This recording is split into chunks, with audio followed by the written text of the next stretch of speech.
You must go to your brother's wedding, or I'll stop paying your tuition. My father's voice cracked through the phone like a whip. I sat by the window of my tiny New York apartment, the coffee still steaming, streetlights casting reflections across the table. On the other end, Patrick's breathing was sharp, his tone full of threat. I knew this wasn't concern or family affection. It was control. He never cared about me, only about the family image and his so-called golden child, Roman. I set down my coffee and replied calmly, "Do whatever you want. I'm not going to the wedding." The silence that followed said more than his words ever could. For the past 3 years, I'd barely spoken to my family. Calls were rare, visits even rarer. But that one phone call dragged every buried memory of humiliation right back into the light. As a child, I was invisible. The moment Roman was born, the spotlight shifted entirely to him. My parents' praise, relatives' attention, neighbors' admiration, all centered on the new baby. And me? Just a quiet shadow in the background. I still remember being pushed away when I tried to touch him. "Don't bother him," my mother would say. That one sentence defined my entire childhood. In third grade, I brought home straight A's, proud and eager for recognition.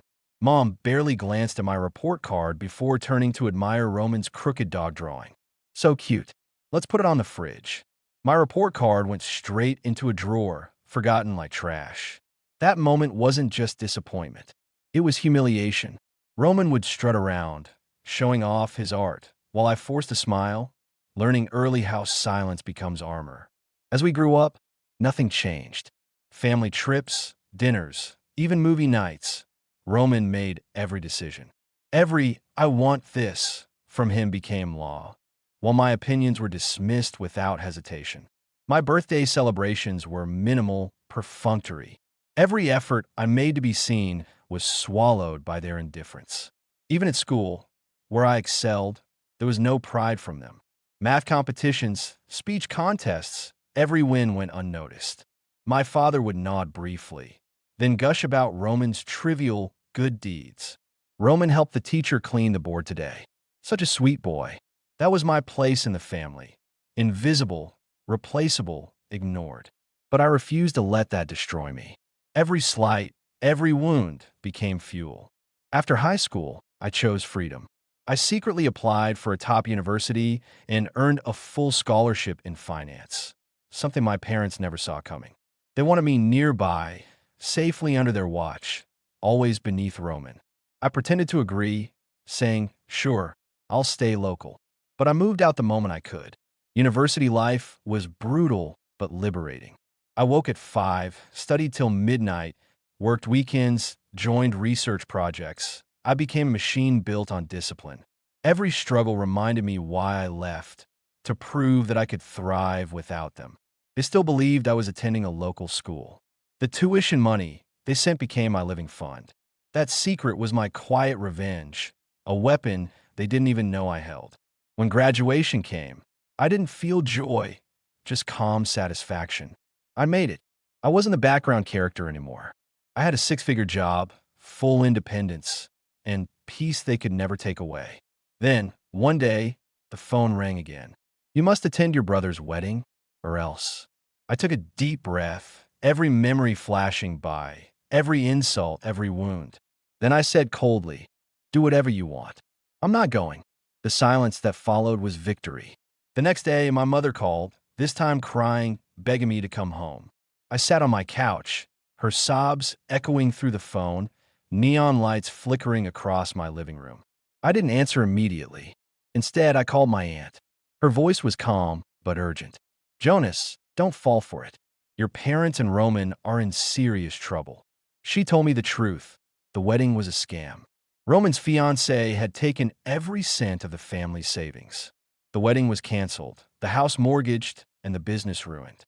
It wasn't just tragedy, it was poetic justice. The same people who once ignored and controlled me were now begging for help. Days later, my father called again, his tone switching from threat to desperation. "If you don't come back, we'll stop your tuition payments. You need to help restore this family." I couldn't help but laugh. He didn't even remember. I'd graduated a year ago. When they finally showed up at my apartment door, I opened it just enough to see their exhausted faces. You came here to ask for the same thing again, didn't you? I said flatly.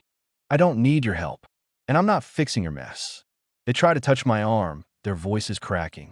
Jonas, please, we're ruined. Roman needs you. I stared at them coldly. Leave, or I'll call the police.